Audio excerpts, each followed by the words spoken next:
सुरेश स्वराज जी उपस्थित हैं, जो कि अभी नई दिल्ली लोकसभा से सांसद प्रत्याशी हैं और दीदी लॉयर हैं, बहुत अच्छे लेवल पे काम कर रही हैं। सोशल वर्क के लिए भी दीदी केसेस करती हैं, फ्री ऑफ कॉस्ट करती हैं, और आज हम सभी सौभाग्यशाली हैं दीदी यहाँ पर उपस्थित हैं। और दीदी के संस्कार बिल्कुल देखने को मिलते हैं। मैं दीदी का ट्वीट उस दिन सुन रही थी, बहुत अच्छा शीर्ष स्त्रोत वो पढ़ रही थी और इतने अच्छे से पढ़ रही थी कि मैंने आज तक शायद रेडियो या एफएम पे इस तरीके की भाषा, उनका जो प्रवाह है बहुत ही अच्छा है। के बाद तो नजर लगी है। और दीदी की स्माइल इतनी प्यारी है, दीदी किसी का भी मन जीत सकती है। मैं कहती हूँ नई दिल्ली लोकसभा के लोग भी बहुत सौभाग्यशाली हैं, इतनी अच्छी स्माइल वाली।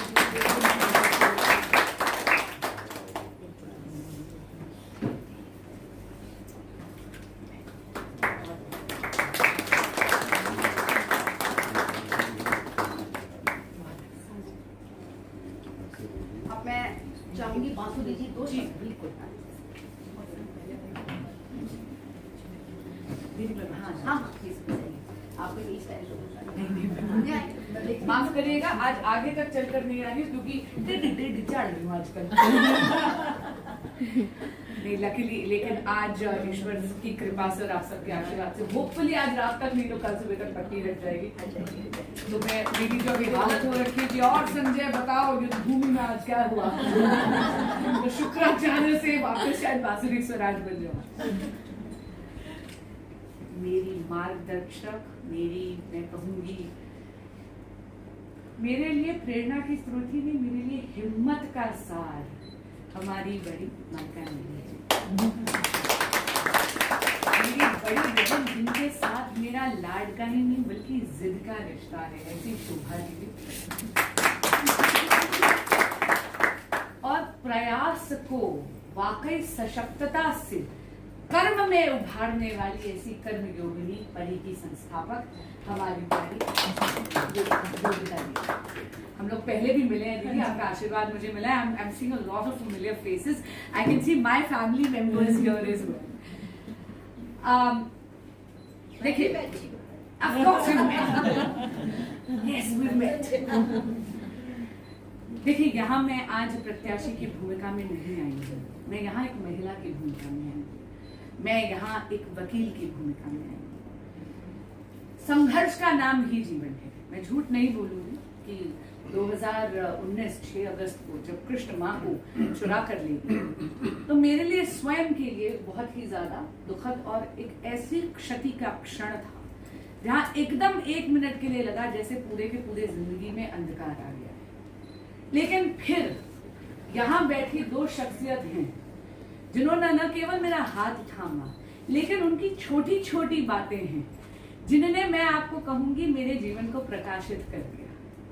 जैसे कि मैं यहाँ कहूंगी कि मुझे अब तक याद है मेरे पिता और मेरी सुध लेने के लिए स्वयं मल्लिका जी 1 नहीं 2-3 बार आई भी और फोन भी किया। अभी जब ये लोकतंत्र का महायज्ञ है, इसमें जब आहुति डालने गई तो बहुत प्यार से, मैं कहूंगी परिवार की बड़ी की तरह, इन्होंने मेरा हाथ भी थामा, मेरा मार्गदर्शन भी करा।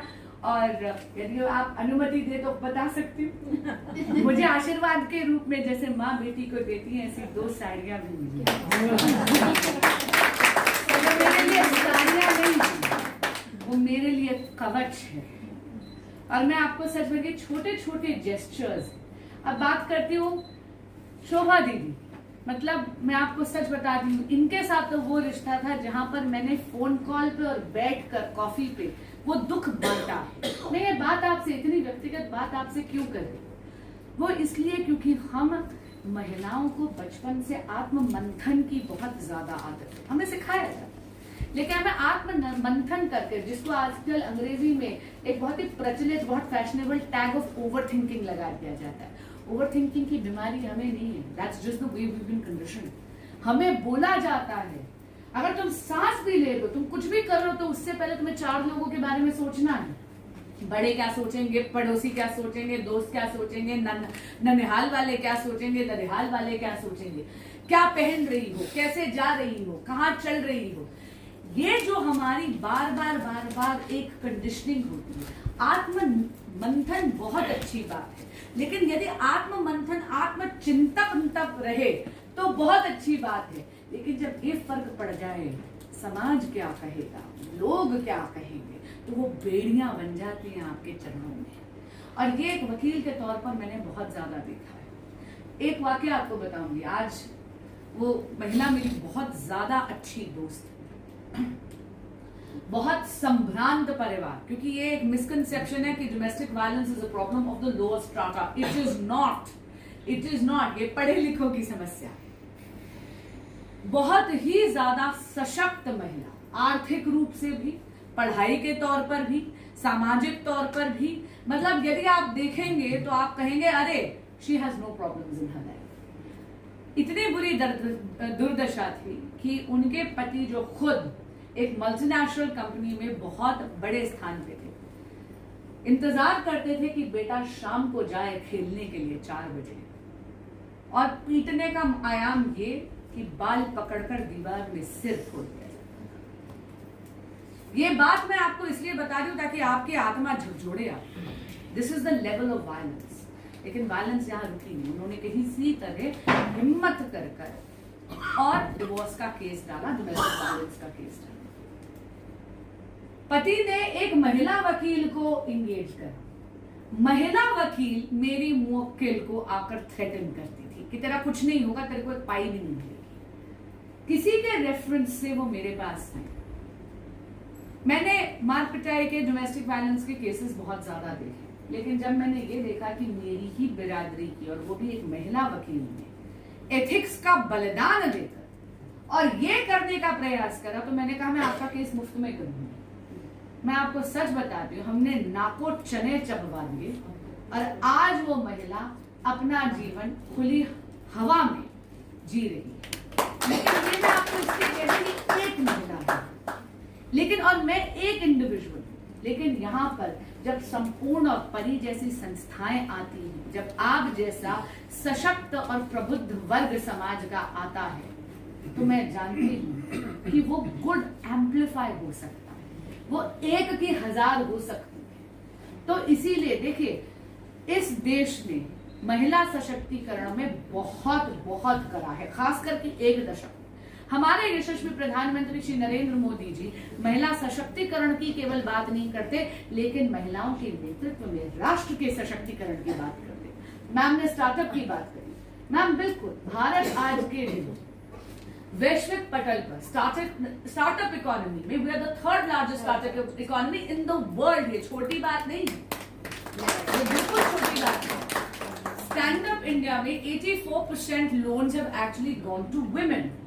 Under PM Mudra Yojana 70% of loans have gone to women. मुझे सौभाग्य मिला था W20 में, जो G20 की जो प्रेसिडेंसी थी, तो W20 में एक ऑफिशियली एक डेलीगेट बनने का। नमिता जी यहाँ बैठी है, इनको बहुत तंग करा था हम लोगों मैंने आपको तंग करा। ये तो रिश्ते में मौसी लगती, बोलती मैंने W20 में जो पूरे विश्व से महिलाएं आई, वो हैरान थी देख के कि self help group model Bharat में कितना सफल है। और आप सामाजिक, जब आप आर्थिक सशक्तिकरण कर रहे हैं, तो आप ऑटोमेटिकली सामाजिक सशक्तिकरण भी कर रहे हैं। अब जैसे 2 उदाहरण आपके सामने रखती हूँ। एक है लखपति दीदी पर। लखपति दीदी में आप सशक्तिकरण एक महिला का नहीं कर रहे हैं, आप पूरे परिवार का कर रहे हैं, पूरे गांव का कर रहे हैं। टारगेट था 2 करोड़ का, 2 करोड़ लखपति दीदी बनाने का। 1 करोड़ लखपति दीदी का टारगेट हमने पहले अचीव कर लिया, इसलिए यशस्वी प्रधानमंत्री जी ने टारगेट बढ़ाकर 3 करोड़ लखपति दीदी का कर दिया है। उसी तरह जब हम नमो ड्रोन दीदी की बात करते हैं, महिलाएं हमेशा कृषि, एग्रीकल्चर में आपको गांवों में रूरल इकोनॉमी का एक अभिन्न अंग दिखेंगी ही दिखेंगी। लेकिन दूध दोहने से, चारा डालने से, गैया चराने से, मैं कहूंगी फसल काटने के, ये ट्रेडिशनल रोल्स में से निकलकर जब वो ड्रोन पायलट्स बनती हैं नमो ड्रोन दीदी की स्कीम में, तो एक साइकोलॉजिकल शिफ्ट होता है, जैसे टेक्टोनिक शिफ्ट। क्योंकि वो होता है ना कि भाई अच्छा टेक्निक भी हाथ में आ गई, लेकिन एक सामाजिक सशक्तिकरण साथ में हो रहा है। तो इसीलिए मैं कहूंगी बहुत ज्यादा काम हुआ है। प्रधानमंत्री जनधन योजना में आधे से ज्यादा अकाउंट्स महिलाओं के हैं।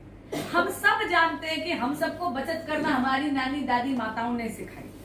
वो दादी जो चीनी के जार में पैसे छुपाती है, वो नानी जो रामायण के पन्नों में पैसे छुपाती है।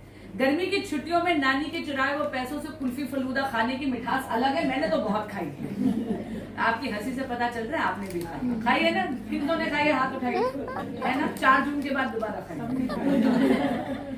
पर मैं वही कह रही हूँ कि कितनी विडंबना थी कि जिस वर्ग ने देश को बचत सिखाई उनके खुद के बैंक अकाउंट सही नहीं। लेकिन जब प्रधानमंत्री जनधन योजना आई तो आधे से ज्यादा अकाउंट्स महिलाओं के बने। तो इसलिए काम बहुत ज्यादा हुआ है। लेकिन ये देश केवल सरकार का देश नहीं है, ये देश हम सब भारतीयों का है। तो जो शोभा दीदी बात कर रही थी कि एनजीओ सेक्टर को, प्राइवेट सेक्टर को साथ लगना पड़ेगा, बिल्कुल, क्योंकि ये जिम्मेदारी केवल एक व्यक्ति या एक इंस्टीट्यूशन की नहीं है। अगर हम सब भी अपना योगदान देंगे तो बिल्कुल उससे भारत एक विकसित भारत एक सशक्त भारत बनेगा। और खास करके अगर मल्लिका जी जैसे रोल मॉडल हो तो मुझे लगता है कि उसमें रॉकेट फ्यूल लग जाता है। अब यहाँ खड़ी हूँ, I am going to back my words with action. दीदी 3 मई को मेरा नॉमिनेशन का हवन होगा। निमंत्रण तो मैं आप दोनों को अलग से खुद आकर दूंगी, लेकिन मेरा आग्रह है यदि संपूर्ण के ये बैग्स उस दिन मैं ऑर्डर कर सकूं तो मैं आपको आज जाके नंबर देने वाली हवन का प्रसाद आप सभी को संपूर्णा के बैग्स में। एक निवेदन और है, यहाँ पर आपने सामने संपूर्ण का टैग लगाया है, इसके पीछे एक टैग पे इस बैग की जो कहानी है कि किस तरह के पूजा के वस्त्रों से बना है, किस तरह ये, वरना पूजा के वस्त्र प्रवाहित हो जाते हैं और क्लाइमेट में उसका बहुत ज्यादा बुरा असर पड़ता है। यदि वो आप डाल लें तो और बड़ा नंबर होगा। मैं आज ही देखकर आपको आज ही इसका ऑर्डर प्लेस करती हूँ। आपसे निवेदन है, मैंने कहा ना हवन का प्रसाद आप सभी को संपूर्णा के बैग। एक हम लोग का सबसे जिद्दी रिक्वेस्ट, जिद क्या बैग हो, ठीक है ना। मैंने अपने भाषण का मन ऑर्डर की स्पेसिफिकेशन ज्यादा लेकिन आप सब से अब मैं यहाँ करबद्ध प्रार्थना कर रही हूँ आशीर्वाद की, कर्म के आशीर्वाद की, विजय के आशीर्वाद की, पूरे स्वार्थ से, और हाँ इस आशीर्वाद की कि आप जो आशीर्वाद दे रहे हैं, सेवा करती रहूं, पूरी कर्तव्य निष्ठा से करूँ, कभी भी उस आशीर्वाद को शर्मिंदा नहीं।